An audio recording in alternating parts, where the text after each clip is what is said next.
Hello दोस्तों, नमस्कार। आज मैं हनुमान जी और भीम की कथा सुनाने जा रहा हूँ।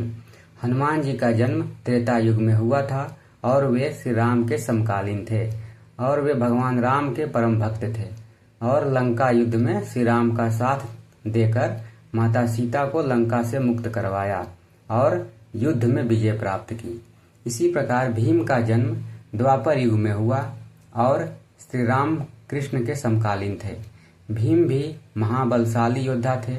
महाभारत के 5 पांडवों में भीम सबसे अधिक शक्तिशाली और बलवान थे। उनमें 100 हाथियों का बल था और उस समय संपूर्ण पृथ्वी पर उनके समान शक्तिशाली कोई दूसरा नहीं था। उन्होंने अच्छे अच्छे महाबलियों को युद्ध में धूल चटाई थी। हनुमान जी और भीम दोनों को पवन पुत्र कहा जाता है। हनुमान जी को अमरता का बलिदान मिला है, इसीलिए जब तक धरती रहेगी हनुमान जी साक्षात इस धरती पर रहेंगे और लोगों के कष्ट को दूर करते रहेंगे। महाभारत में एक रोचक प्रसंग आता है जब अलग अलग युगों के 2 महान योद्धा हनुमान जी और भीम का सामना होता है। बात महाभारत काल की है। पांडवों को 14 वर्ष का वनवास और 1 वर्ष का अज्ञातवास मिला था। इस दौरान एक बार पांडव किसी वन में रुके हुए थे। उस वन में एक सरोवर था। उस सरोवर में सुगंधित कमल पुष्प लगे हुए थे जिनकी सुगंध चारों तरफ फैल रही थी। द्रौपदी को इन पुष्पों की सुगंध अपनी तरफ आकर्षित कर रही थी। द्रौपदी ने भीम को पुष्प कमल लाने के लिए कहा और भीम निकल गए सुगंधित पुष्प कमल की तलाश में।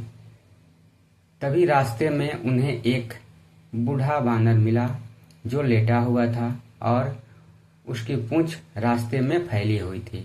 रास्ते में वानर की पूंछ फैली होने से भीम आगे नहीं जा सकते थे, क्योंकि किसी भी जीव के लेटा होने पर उसके अथवा उसके शरीर के किसी अंग के ऊपर से जाना अमर्यादित माना जाता है।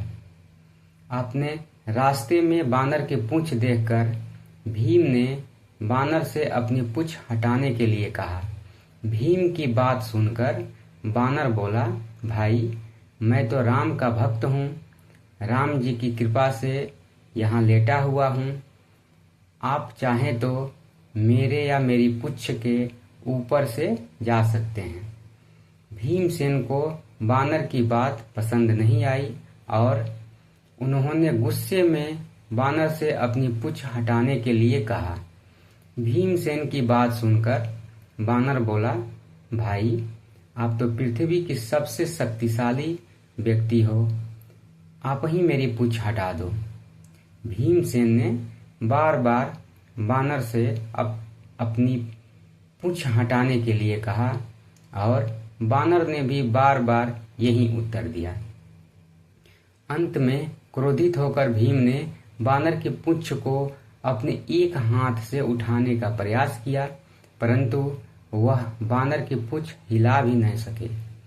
भीमसेन ने फिर अपने दोनों हाथों से बानर की पूंछ हटाने का प्रयास किया, परंतु वो बानर की पूंछ टस से मस नहीं कर सके। भीमसेन ने बार बार प्रयास किया, पर हर बार उन्हें असफलता ही हाथ लगी। भीमसेन समझ गए कि यह कोई साधारण बानर नहीं है, अपितु कोई देव पुरुष हैं जो भीम की परीक्षा ले रहे हैं। भीम ने दोनों हाथ जोड़कर अपनी गलती स्वीकार करते हुए बानर से उनका परिचय पूछा। बानर ने अपना परिचय श्री राम के सेवक के रूप में बतलाया। बानर की इतनी बात सुनकर भीमसेन समझ गए कि ये कोई और नहीं अपितु साक्षात हनुमान जी हैं।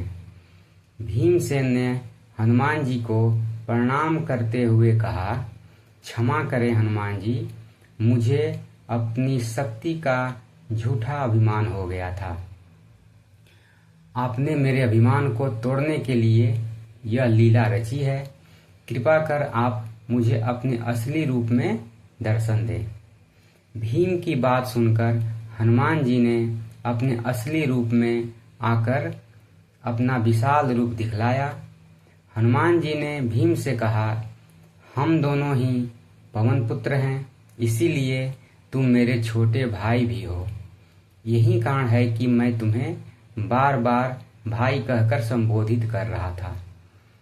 इतना कहकर हनुमान जी ने भीमसेन को गले लगा लिया। हनुमान जी के गले लगकर भीम को लगा मानो उनके शरीर में अथाह शक्ति का संचार हो गया हो। भीम ने हनुमान जी से आग्रह किया कि वह कौरवों के साथ होने वाले युद्ध में पांडवों का साथ दें।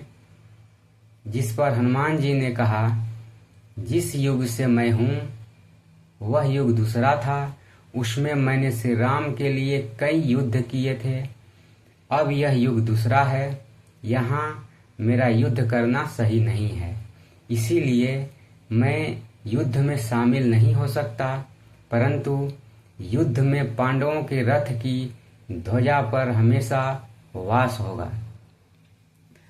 इस प्रकार हनुमान जी महाभारत युद्ध में हमेशा श्री कृष्ण और अर्जुन के रथ की ध्वजा पर विराजित रहे और अर्जुन के रथ की रक्षा करते रहे। धन्यवाद। मेरे चैनल को लाइक करें, सब्सक्राइब